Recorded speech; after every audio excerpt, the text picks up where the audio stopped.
उपन्यास एवं कहानियों में आप सुन रहे हैं गुनाहों का देवता। आज आप इसका सुनेंगे भाग 24। अगर आपने पिछले भाग को नहीं सुना है तो उसे प्लेलिस्ट पर जाके सुन सकते हैं। उसके बाद सुधा रात को 8 बजे उठी, जब बुआ तैयार होकर स्टेशन जा रही थी और ड्राइवर मोटर निकाल रहा था और उदास टिमटिमाते हुए सितारों ने देखा कि चंदर और सुधा दोनों की आंखों में आंसू की अवशेष नमी झिलमिला रही थी। उठते हुए सुधा ने क्षण भर चंदर की ओर देखा।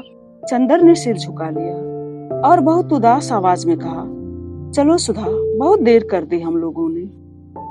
15 दिन बाद बुआ जी आई तो उन्होंने घर की शक्ल ही बदल दी। दरवाजे पर और बरसाती में हल्दी के हाथों की छाप लग गई। कमरों का सभी सामान हटाकर दरियां बिछा दी गई और सबसे अंदर वाले कमरे में सुधा का सब सामान रख दिया गया। स्टडी रूम की सभी किताबें समेट दी गई और वहाँ एक बड़ी सी मशीन लाकर रख दी गई, जिस पर बैठकर बिनती सिलाई करती थी। उसी को कपड़े और गहनों का भंडार घर बनाया गया था और उसकी चाबी बिनती या बुआ के पास रहती थी। गांव से एक महाराजिन, एक कहारिन और 2 मजदूर आए थे। वे सभी गैरेज में सोते थे और दिन भर काम करते थे और पानी पीने को मांगते रहते थे। सभी कुर्सियां और सोफा सेट निकलवाकर साइवान में लगवा दिए गए थे। रसोई के पार वाली कोठरी में कुल्हड़, पत्तलें, प्याले वगैरह रखे गए थे और पूजा वाले कमरे में शक्कर, घी, तरकारी और अनाज था। मिठाई कहाँ रखी जाए, इस पर बुआ जी और महाराजिन और बिनती में घंटे भर तक बहस हुई। लेकिन जब बुआ जी ने बिनती से कहा, आपन लड़के बच्चे का ब्याह कियो तो कतरने यस जबान चलाए रहो, अब इन हर काम में काहे टांग अड़ावा करत हो, तो बिनती चुप हो गई और अंत में बुआ जी की ही राय सर्वोपरि मानी गई। बुआ जी की जबान जितनी तेज थी, हाथ भी उतने ही तेज। रात को अक्सर बुआ जी, महाराजिन तथा गांव की महारी ढोलक लेकर बैठ जाती और गीत गाती। बिनती उनमें भी शामिल रहती। सच पूछो तो सुधा के ब्याह का जितना उत्साह बुआ को नहीं था, उतना उत्साह बिनती को था। वह सुबह से उठकर झाड़ू लेकर सारा घर बुहार डालती थी और नहाकर तरकारी काटती। उसके बाद फिर चाय चढ़ाती। डॉक्टर साहब, चंदर, सुधा सभी को चाय देती। बैठकर चंदर अगर कुछ हिसाब लिखाता तो हिसाब लिखती, फिर अपनी मशीन पर बैठ जाती और 12-1 बजे तक सिलाई करती रहती। फिर दोपहर को चावल और दाल बीनती, शाम को खरबूजे काटती, शरबत बनाती और रात भर जाग जाग कर गाती या दीदी को हंसाने की कोशिश करती। एक दिन सुधा ने कहा, मेरे ब्याह में तो इतनी खुश है, अपने ब्याह में क्या करेगी? तो बिनती ने जवाब दिया, अपने ब्याह में तो मैं खुद बैंड बजाऊंगी, वर्दी पहनकर। घर चमक उठा था जैसे रेशम, लेकिन रेशम के चमकदार, रंगीन, उल्लास भरे गोले के अंदर भी एक प्राणी होता है, उदास, स्तब्ध, अपनी सांस रोककर अपनी मौत का क्षण प्रतीक्षा करने वाला रेशम का कीड़ा। घर के इस सारे उल्लास और चहल पहल से घिरा हुआ सिर्फ एक प्राणी था, जिसकी सांस धीरे धीरे डूब रही थी, जिसकी आंखों की चमक धीरे धीरे कुंधा रही थी, जिसकी चंचलता ने उसकी नजरों से विदा ली थी। वह थी सुधा। सुधा बदल गई थी। गोरा चंपई चेहरा पीला पड़ गया था और लगता था जैसे वह बीमार हो। खाना उसे जहर लगने लगा था। अपने कमरे को छोड़कर कहीं जाती न थी। एक शीतल पाटी बिछाए उसी पर दिन रात पड़ी रहती थी। बिनती जब हंसती हुई खाना लाती और सुधा के इनकार पर बिनती के आंसू छलक आते, तब सुधा पानी के घूंट के सहारे कुछ खा लेती और उदास फिर अपनी शीतल पाटी पर लेट जाती। स्वर्ग को कोई इंद्रधनुषों से भर दे और सची को जहर पिला दे, कुछ ऐसा ही लग रहा था वह घर। डॉक्टर शुक्ला का साहस न होता था सुधा से बोलने का। वह रोज बिनती से पूछ लेती, सुधा खाना खाती है या नहीं? बिनती कहती हाँ, तो एक गहरी सांस लेकर अपने कमरे में चले जाते। चंदर परेशान था।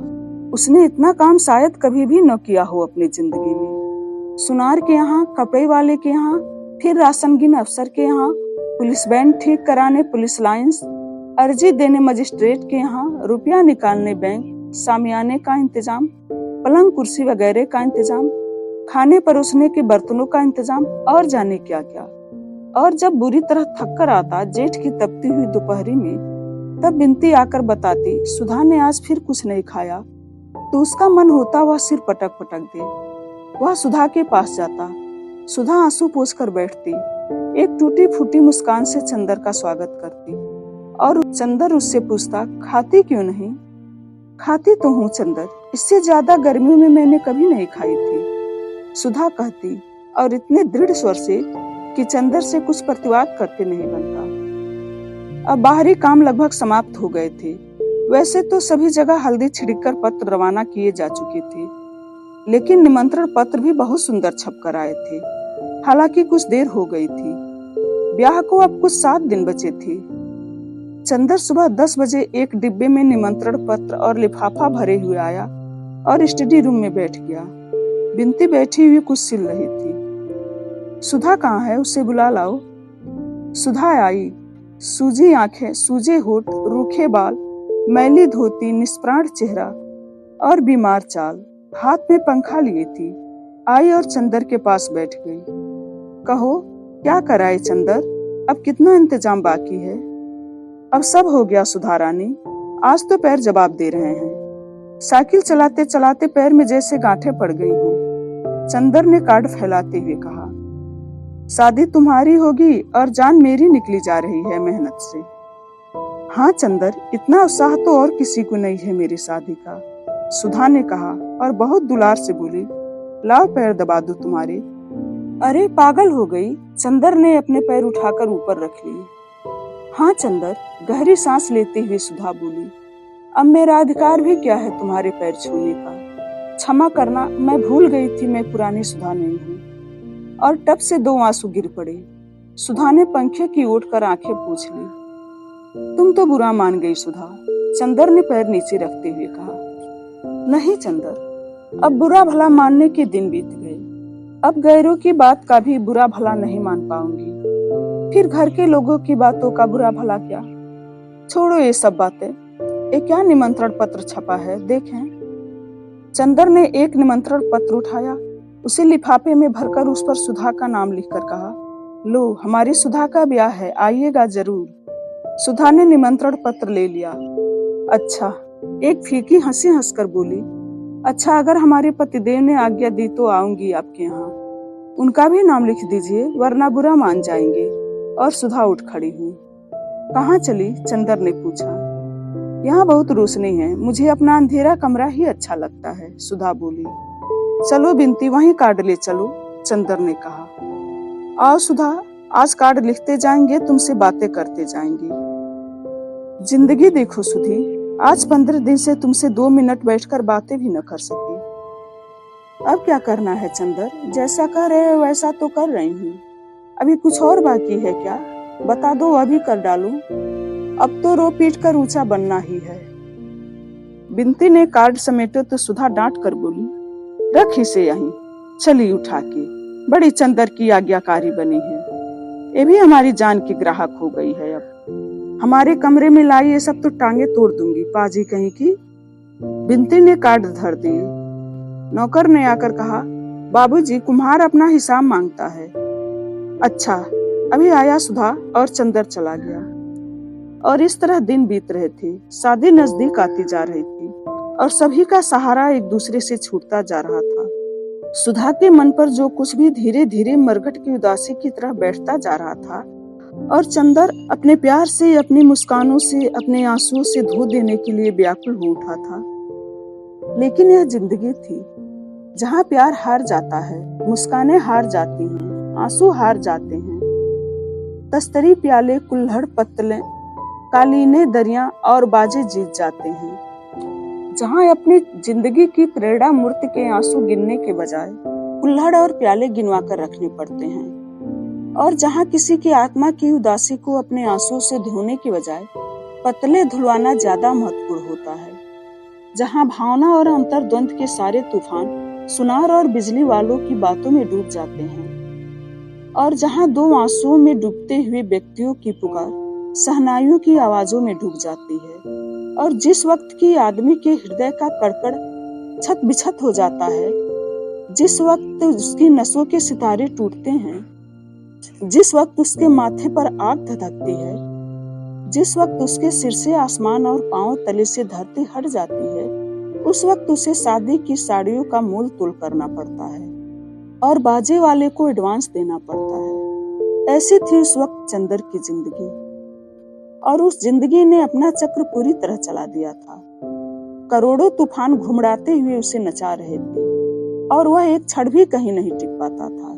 एक पल भी उसे चैन नहीं था। एक पल भी वह यह नहीं सोच पाता था कि उसके चारों ओर क्या हो रहा है। वह बेहोशी में, मूर्छा में मशीन की तरह काम कर रहा था। आवाजें थी कि उसकी कानों से टकराकर चली जाती थी।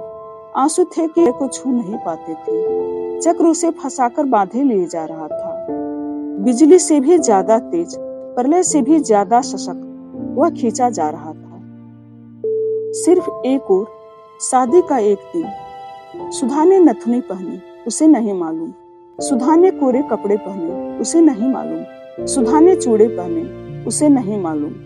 घर में गीत हुए, उसे नहीं मालूम।